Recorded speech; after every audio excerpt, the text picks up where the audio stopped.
अभी भी बयान केस डायरी में लिखे जाएंगे, लेकिन अब उनकी वीडियोग्राफी अनिवार्य रूप से की जाएगी ताकि वो स्टेटमेंट सुरक्षित रहें और जब हम लोगों का ट्रायल होगा तो ट्रायल में वो एविडेंस के रूप में काम आ सकते हैं। प्रावधान 0 FIR का किया गया है। 0 FIR के अंतर्गत ये है कि अब कोई भी व्यक्ति कहीं भी जाके अपना आवेदन दे सकता है, संबंधित थाना उस आवेदन को रिसीव करेगा।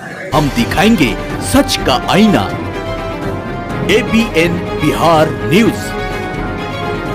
1 जुलाई 2024 से पूरे देश भर में कई नए कानून लागू कर दिए गए हैं, जिसको लेकर काटी थाना के प्रांगण में पब्लिक मीटिंग रखी गई और पब्लिक मीटिंग के दौरान ही जो नए कानून लागू किए गए हैं उससे जो है पब्लिक को अवगत कराया गया है। वहीं काटी थाना के जो थाना अध्यक्ष हैं सुधाकर पांडे जी, उन्होंने जो भी नए कानून जो लागू किए गए हैं, जो भी देश भर में नए कानून लागू हुए हैं, उन सारे बिंदुओं पर नज़र डाली और सारे जो नए कानून हैं उनसे जो है पब्लिक को बताई कि जो नए कानून लागू किए गए हैं उनसे जनता को क्या क्या लाभ हो सकता है, जनता को क्या क्या फायदे हो सकते हैं।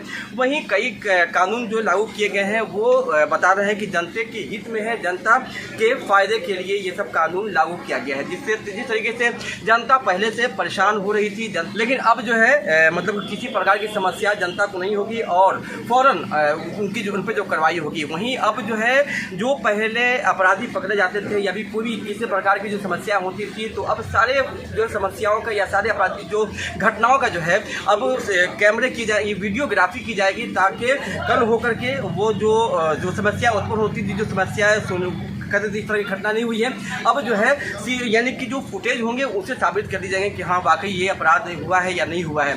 तो अब जो है सभी जो घटनाएं हैं उनकी भी जो है फोटोग्राफी की जाएगी, ताकि कल जो जनता परेशान होती थी उन समस्याओं से जनता को निजात मिलने वाली है।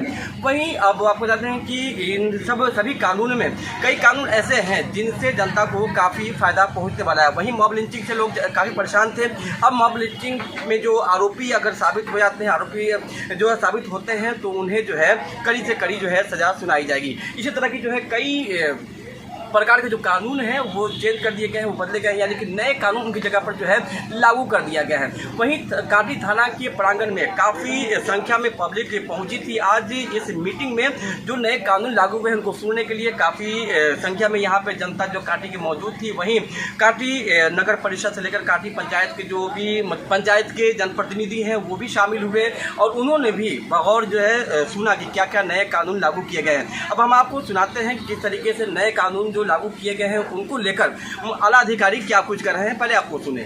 ओके सर, बताएं ये नए आपराधिक कानून के बारे में लोगों से संवाद किया गया, क्या कुछ है कानून?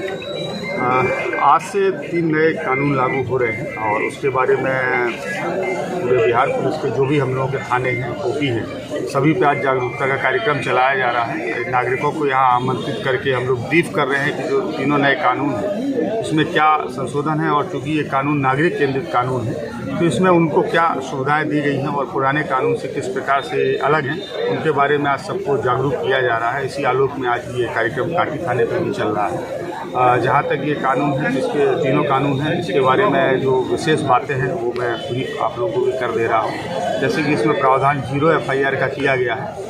0 FIR के अंतर्गत ये है कि कोई भी व्यक्ति कहीं भी जाके अपना आवेदन दे सकता है, संबंधित थाना उस आवेदन को रिसीव करेगा। वहाँ 0 FIR करते हुए जिस घटना स्थल का जो थाना है वहाँ के थाने को मेल कर दिया जाएगा और संबंधित थाने में FIR दर्ज करते हुए उसका अनुसंधान प्रारंभ हो जाएगा। इससे जो जनता को कई बार भटकना पड़ता था या कई बार वेट करना पड़ता था 2 से 3 दिन का, वो इंतजार नहीं करना पड़ेगा और इसमें तुरंत जो है पुलिस अपना अनुसंधान प्रारंभ कर देगी। इसी प्रकार से अब ईमेल के माध्यम से भी प्राथमिकी करवाने की सुविधा दी गई है कि आप कहीं भी हैं, आपके साथ में भी कोई क्राइम घटित हुआ है तो आप मेल भी वहाँ कर सकते हैं संबंधित थाने से। यदि आपके पास थाने पर जाने का समय नहीं है तो आप मेल रिसीव करते ही थाना उसका संज्ञान ले लेगा, अपना इन्वेस्टिगेशन प्रारंभ कर देगा। फिर 72 घंटे के अंदर आप थाना पर उपस्थित हो जाएं ताकि आपका बयान वगैरह दर्ज किया जा सकता है और इन्वेस्टिगेशन में आपसे सहयोग लिया जा सकता है। इसी प्रकार से चूँकि इसमें महिलाओं से संबंधित लगभग 37 नई धाराएँ इसमें जुड़ी गई हैं जो उनसे संबंधित विशेष अपराध थे वो उनके संदर्भ में हैं। अगर रेप जैसी कोई बात आती है या ऐसी भी कोई घटना घटित होती है जिसमें पीड़िता का मेडिकल अनिवार्य है तो उसमें 24 घंटे के अंदर मेडिकल कराना आवश्यक होगा, अनिवार्य होगा अनुसंधान के लिए। इसी प्रकार से जो भी मेडिकल किया जा रहा है उसका 7 दिन के अंदर जो मेडिकल रिपोर्ट्स है, जख्म प्रतिवेदन है, वो देना अनिवार्य किया गया है। इसमें एविडेंस कलेक्शन पे बहुत ज़्यादा फोकस किया गया है कि नया भारतीय साक्ष्य अधिनियम। इसमें अब जो एविडेंस कलेक्ट किए जाएंगे उसमें वैज्ञानिक अनुसंधान का सहारा लिया जाएगा। इसी आलोक में जो 7 वर्ष से ऊपर की सजाओं वाले अपराध रहेंगे उसमें FSL की टीम को भी इसमें बुलाना कंपलसरी है, ताकि एविडेंस जो कलेक्शन है वो बड़े साइंटिफिक रूप से हो पाए और सारे एविडेंस को बहुत अच्छे से कलेक्ट किया जा सके और उनको अच्छे से प्रिजर्व भी किया जा सके। इसी प्रकार से जो भी बयान पहले होते थे वो मौखिक होते थे, उनको केस डायरी में दर्ज किया जाता था।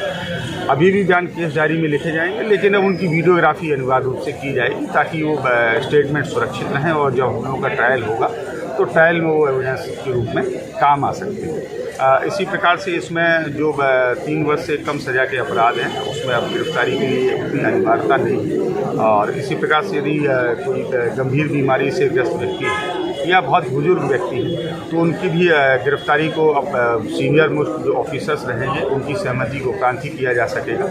तो इस कानून में बहुत ज़्यादा फोकस किया गया है कि जो नागरिक हैं उनको जो पहले असुविधाएं होती थी वो ना हो। इसी टाइप से अब कहीं भी अगर रेड होती है, सर्च होता है, सीजर होता है तो उसकी एक वीडियोग्राफी और फोटोग्राफी करना अनिवार्य किया गया है। रेड, सर्च एंड सीजर्स के जो वीडियोग्राफ फोटोग्राफ्स होंगे उनको 24 आवर्स के अंदर मजिस्ट्रेट को डिजिटली फॉर्म में उपलब्ध कराना है, ये भी प्रावधान किया गया है। जितने भी बयान दर्ज होते हैं, फोटोग्राफी या वीडियोग्राफी है, वो हर केस के साथ में एक पेन ड्राइव ही रहेगा। पर डे उस पेन ड्राइव में उनको कलेक्ट करना है अनुसंधानक को, और जब इसका अनुसंधान कंप्लीट होता है तो ऑनरेबल कोर्ट में हम लोग उस पेन ड्राइव को भी जमा कराएंगे। इसमें बहुत सारे नए नए प्रावधान हैं जिसके बारे में आज हम लोग जागरूक कर रहे हैं, और जो यहाँ कांटी के थाना अध्यक्ष उन्होंने काफ़ी डिटेल में लोगों को भी बताया। सर FIR हो या फिर केस डायरी हो, उसको डिजिटली करने का प्रावधान है? हाँ, वो CCTNS में ऑलरेडी प्रावधान था, इस एक्ट में भी प्रावधान है, लेकिन इसके पहले जो CCTNS हम लोग की प्रणाली चल रही थी उस प्रणाली के अंतर्गत हम लोग 100% FIR CCTNS पर ही दर्ज करते हैं, तो वो डिजिटल फॉर्म में ही है। इसके अलावा जो हम लोग की केस डायरी है वो अभी नहीं हो रही थी, लेकिन अब कालांतर में हम लोग की जो केस डायरी वो हम लोग डिजिटल फॉर्म में ही सबमिट करेंगे ताकि वो केस डायरी टाइमली न्यायालय तक पहुँचे।